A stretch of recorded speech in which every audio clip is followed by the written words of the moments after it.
बाथौ सिबियारि सुबुंफोरखौ माइनाव खेराइ फोरबो फालिनायनि सावगारिखौ गोबां मोखां बिजाबाव नुनो मोनदों।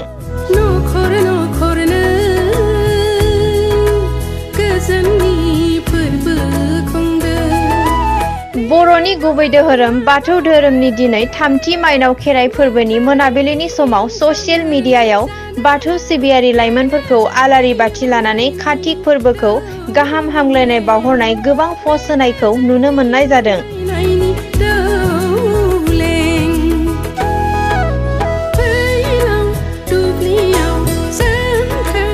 उदालगुरि जिल्लानि दुलाराय बाथौ गौथुमनि लाइमोन आफादनि बोसोनगिरि राजेन बर'आ बाथौ सिबियारि सुबुंफोरखौ खौरां बिजोंनि गेजेरजों गाहाम हामलायनाय बावहरदों।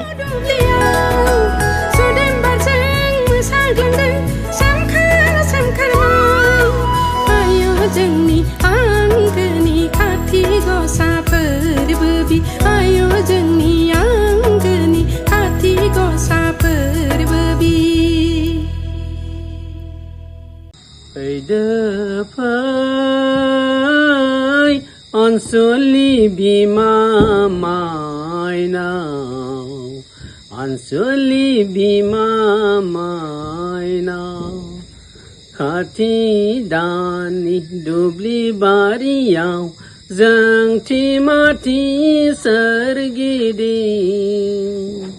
जोंब्लावखांनाय बिमा माइनाव, बिमा माइनाव।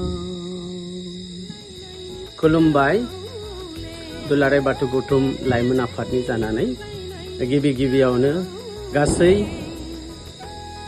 बर' माहारिनिसिम बाथौ धोरोमनि थामथि फोरबो खाथि गासा सावनाय लोगोसे माइनाव खेराइ फोरबो बे फोरबोनि गासैनिसिमबो हामग्लायनाय जासिहरबाय।